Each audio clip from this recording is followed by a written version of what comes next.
way feminism has been marketed, it has a very white face.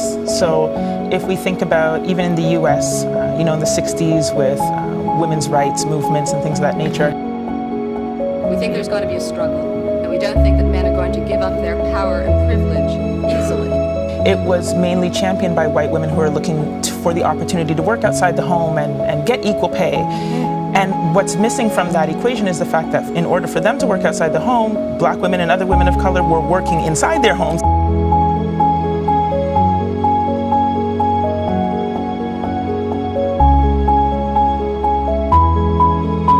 This is about targeting women of color in the United States of America. Don't tell me, because I didn't get a single apology. Time has expired. When my life was threatened. Thank you.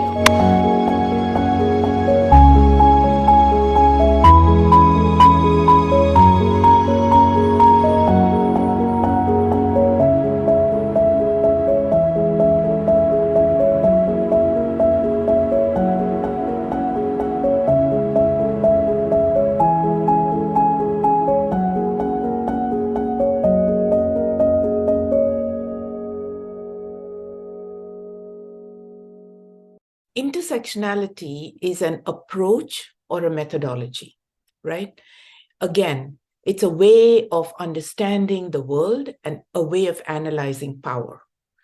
So, and it is the opposite, I think, of singularity, right? So it's the opposite of seeing the world only in terms of a sort of limited understanding of gender, or a limited understanding of race or class or sexuality, right? So intersectionality is a methodology that brings all these things together and understands that our histories of patriarchy, racism, heterosexism, class are not separate histories. They are intertwined in the way all of us experience them in our lives. Right? So that is why intersectionality is so important, is because it draws our attention to the fact that a single story or a singular narrative is always very limited. So Kimberly Crenshaw is a very well-known Black activist and academic who first coined the term intersectionality. And we all know that where there's no name for a problem, you can't see a problem. And when you can't see a problem, you pretty much can't solve it.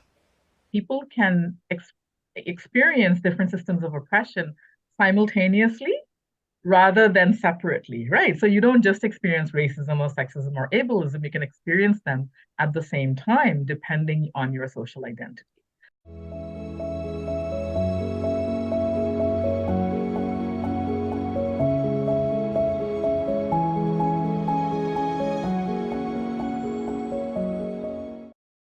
White feminism refers to a focus on issues that are deemed relevant and important primarily to white women, right? So we can trace the term back to perhaps the early 20th century when white suffragettes were fighting for equality with primarily white men. So that's where we can trace it to.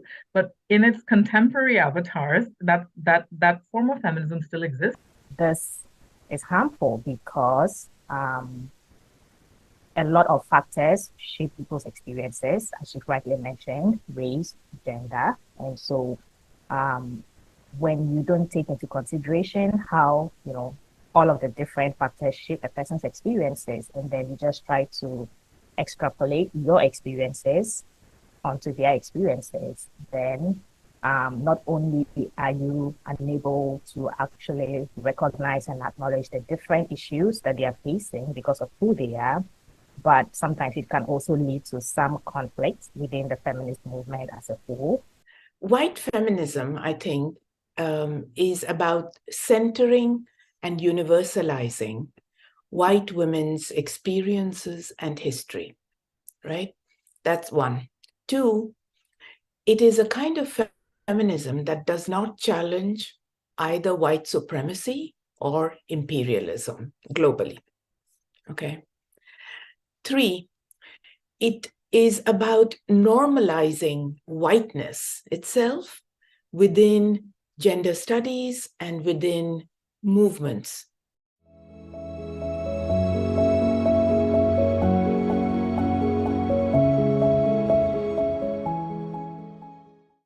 The first wave was about white women claiming equality through things like the right to work and be educated and the right to vote. So the first wave definitely didn't express solidarity for other groups of people. In fact, it drew upon racial hatreds and racial divisions to make its case. Black men got the right to vote in 1870, and it was not until 50 years later, which is 1920, when all women were enfranchised, not just white women, right? So it was definitely not, women of color were nowhere on the scene. The major rallying point was that Black men had been granted the right to vote before white women, and that was used as an organizing principle. The second wave didn't emerge, I would say, until about the 1950s. There was, a move towards more radical reorganizing of society. So we're recognizing that it's not just enough to ask women to go out there and work in structures that were built for men. So there was the move towards, advocating for a restructuring or a dismantling of, those structures. Second wave feminism actually tried to be inclusive. That's the interesting thing. But its principles didn't really resonate for Black, Indigenous, or other women or people of color. As an example, earning the right to work outside the home didn't resonate at all for women of color, most of whom had been working outside for home for a very long time. And in fact, if they didn't work outside the home, their families wouldn't survive. It's as simple as that, right? Third wave, I would say, it's difficult to pinpoint a starting point, but I would say the 90s, early 90s. Other people were very influential, like I would say Judith Butler, who said sex and gender are two different things. Sex is your biological definition of sex, and gender is very separate, and gender is in fact completely performative. What intersectionality did in the third wave of feminism was to ask, white feminists to rethink what it means to include women whose experiences haven't always followed the pattern that white women's experiences have followed, and to also consider, more fully how different factors such as race, culture, sexuality, among others, all shape women's experiences. Today, I would say there is perhaps a fourth wave in action, and the ideas have shifted even more, where we no longer think that gender is intersectional. We believe it's a fluid concept, right? It's a fluid concept, and it's a spectrum, and that we can be, you're never assigned one. You can go back and forth, you can flow back and forth. So I would say it's difficult to define the fourth wave because we're in the middle of it, right? But someday, it'll probably be defined as the fourth wave. I would say it's queer, it's sex positive, it's trans inclusive, body positive, very influenced by digital systems, digitally driven, this very well. And it promotes the idea of gender fluidity as opposed to just intersectionality, which despite its progressiveness, seems to see some things as fixed, right? You're born with a certain identity. So we're trying to shift that altogether. There was often the assumption that the priorities of middle-class Western women were the priorities of Black racialized women, and this wasn't the case. And that's primarily because the issues that resonate as feminist issues for middle and upper class women and white people, broadly speaking, may not resonate at all for poor or less well-off people, not just for poor or less well-off people, but for lots of other groups of marginalized. When I was a graduate student, I was learning feminist theory, and I realized that a lot of the feminist theory I was reading actually didn't reflect anything to do with my own history or experiences as an immigrant woman, as a woman from the global South, as somebody who was not Anglo-American, all of these things, right? So what I wrote, and this is sort of one of the essays that a lot of people read in classes now, and it's called Under Western Eyes: Feminist Scholarship and Colonial Discourses.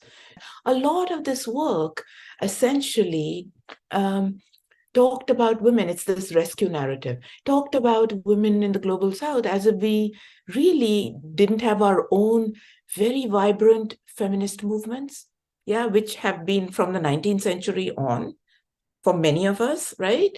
So that never appeared. So what I ended up doing was really challenging how feminist theory framed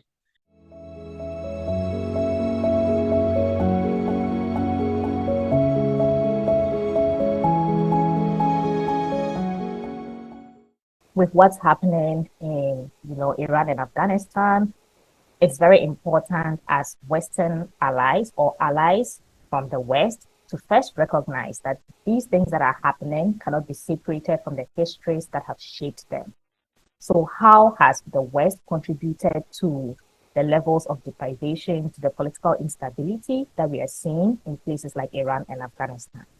And after recognizing that the West is not um, innocent in these processes, we then ask, how can we contribute to change without vilifying certain populations, without making it seem, feathering narratives or tropes about, certain cultures being uncivilized and always, fighting and going to war. And so one way that we can do that, like you rightly said, is allyship. So working with people within that context, within those countries, asking them, how can we help? And then respecting, whatever suggestions they offer as a way of help. So don't go assuming that you know what is best for them.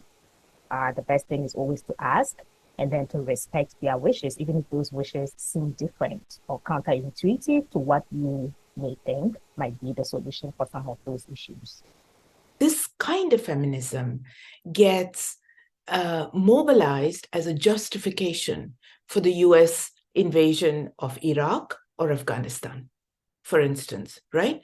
Because the ideas are, well, Iraqi women, women from Afghanistan, they have the burqa, they are oppressed, they can't speak up. So we in the West, feminists in the West, have to be out there, liberating them.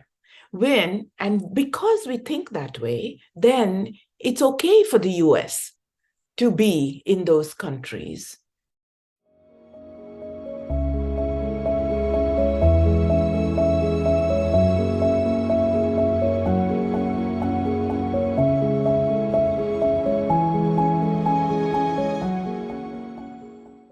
Poor people around the world are disproportionately affected by climate change and other environmental issues.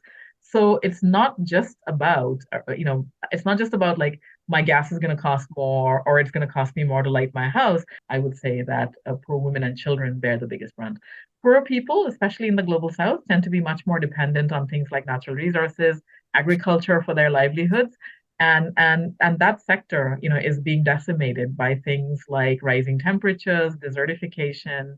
I think it's very important to understand that intersection between gender equality and what is happening in the world in terms of environmental issues and climate. These intersections between gender equality, women's rights oppression, however you want to define them, and climate, I think that nexus, it really needs to be understood well, and that is a feminist issue. You cannot talk about a climate crisis without talking about histories of colonization, capitalism, when high-income countries or countries like Canada, the US, Western countries, when they really developed their economic systems, many trace the start of climate change processes to that period.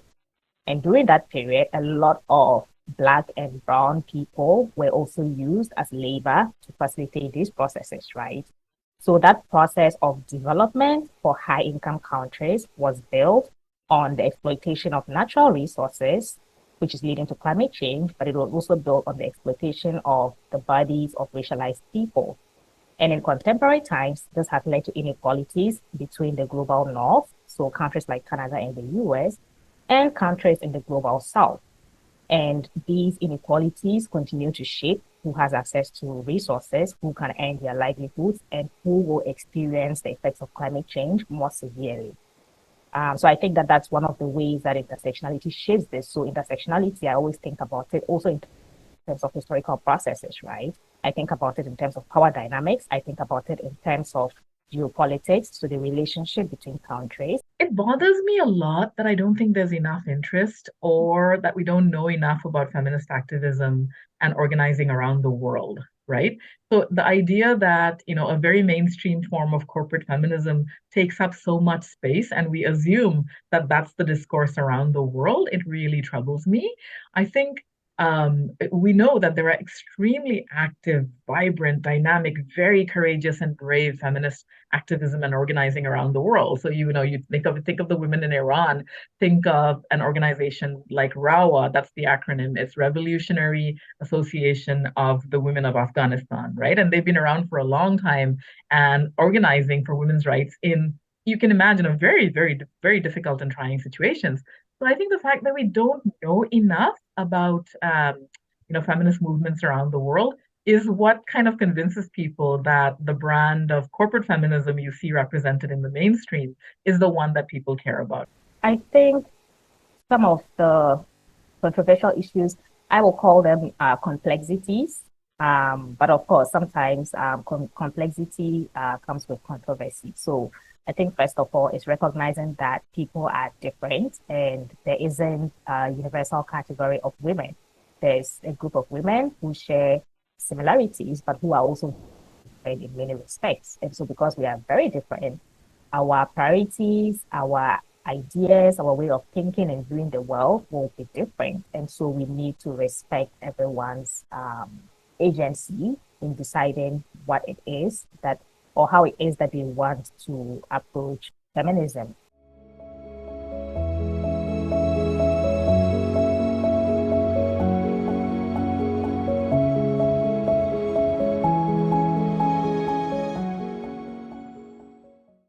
It's important then to always focus on the multiplicity, right, of experiences and cultures and histories that contribute to our understandings of power, of identity, and of gender justice.